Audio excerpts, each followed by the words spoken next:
Hi guys, welcome back to Coffee and Cars and welcome back to the all-new Land Rover Defender. And well, this car, it seems to be the most popular car on the roads at the minute, so we're going to see if Land Rover truly have created the all-round SUV.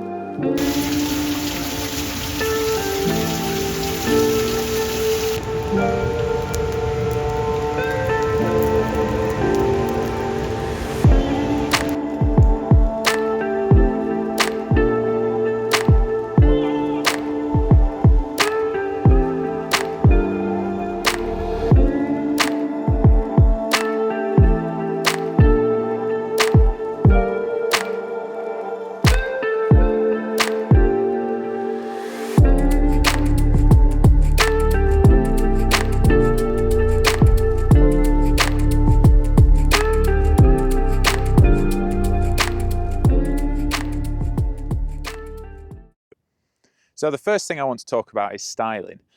And styling was always going to be difficult for Land Rover because the old Defender had such a big cult following that they really had to get this right. Me personally, I absolutely adore it, but there are some die-hard fans that really don't like the new design. But when you look at it, I think there's enough sort of subtle homages to the old Defender, but they've brought some new tech in, and all the lines, I think it looks really, really good. So like I said, I do think Land Rover have really smashed it out of the park on this design. I know everyone's not on that page, there's some people that don't like it, but what they've really done is, like I say, they've tied all the old bits of the Defender in. So the rear door just swings open like the old Defender. Still got the spare wheel. And one thing I thought when I got in it, well, it's quite a big spare wheel to have in your back window. But they thought that through. Back of the aerial at the top is a camera, which when you flick the dash, you can have a live feed camera instead of your rear view. Either or. So I touched on it a little bit when we were talking about design, but Land Rover had a really tough job because they had to bring the old Defender, which was such a workhorse and just an out-and-out farm vehicle, bring it into the modern world and have something that's, well, can drive like the Range Rovers, I suppose. And I think they've done a brilliant job at building a modern car that can also obviously go off-road and do all the jobs you want on the farm. And it's got some real good tech like locking diffs and insane ground clearance, but it's the little things. The homage to the Defender with the sort of plates on top.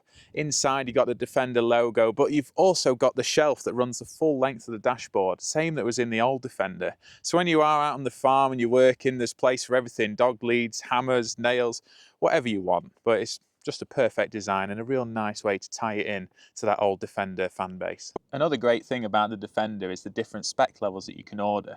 Now this one's got 20-inch wheels, but you can go all the way down to 18-inch steel wheels if you really do still want that farm vehicle, or all the way up to 22s if you want a bit more of an urban cruiser.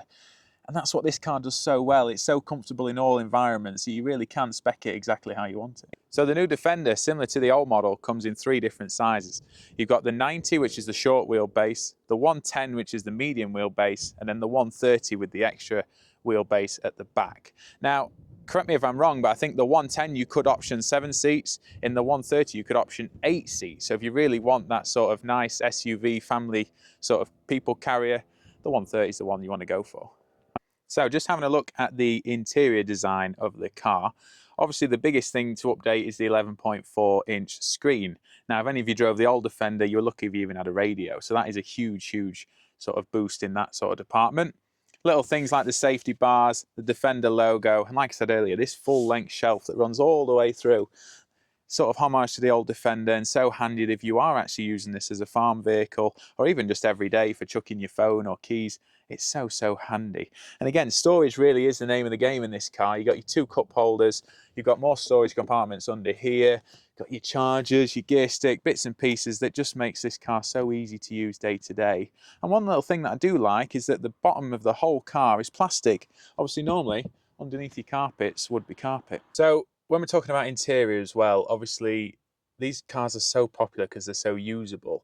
And one of the reasons for that is that all the safety features it has, and no matter what trim you select on the Defender, these 4 safety devices all come standard, and that is your lane keep, so obviously the car keeps you in your lane, your blind spot warning, so it gives you a little sort of hazard warning on your mirrors every time something's in your blind spot, emergency braking, and then traffic sign recognition, so it lets you know the speed limit on every road that you're on, which is really handy.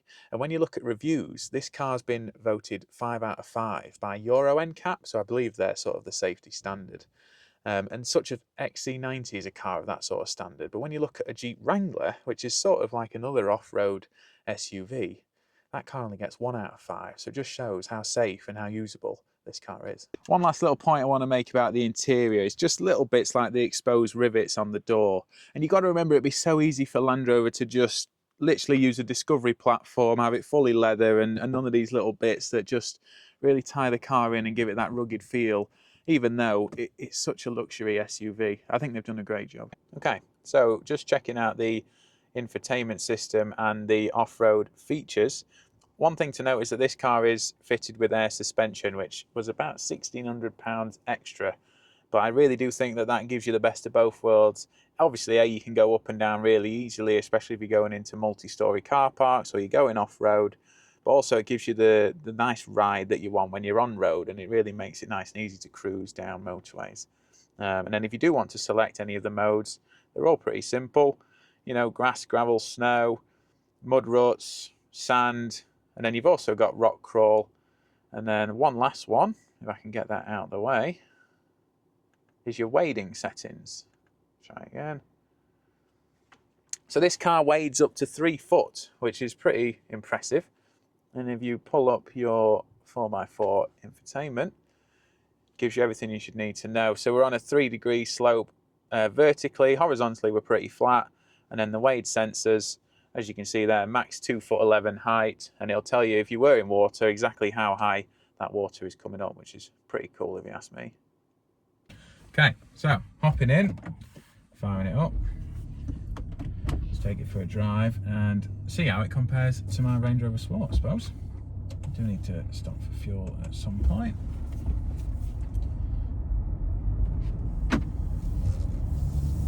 So straight away, very comfortable to drive. I mean, obviously I've been driving it for a couple of days. Been really impressed actually. Full air suspension, so I suppose you wouldn't really expect anything else. Screen's really easy to use.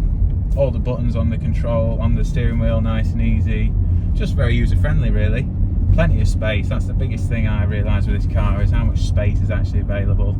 And when you take it out to roads like this in the Peak District, where you know there are some quite substantial hills, it's got more than enough power to pull itself up. So yeah, again, 3-litre diesel, more than enough. If you did want to go for the 5-litre V8, then I salute you.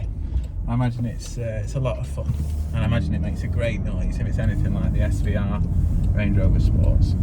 But yeah, I think as an off-road family car, if you need the space, you know, you could chuck anything in the boot, buggies, golf clubs, anything like that. So in terms of tech on this car, obviously they had to bring it into the 21st century.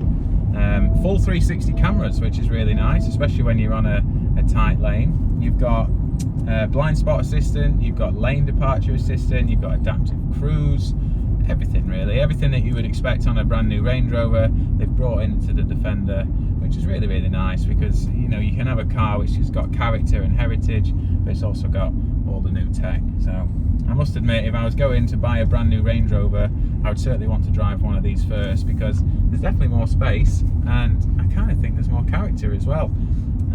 Yeah, big fan, and I must say, can't really pick a fault with it.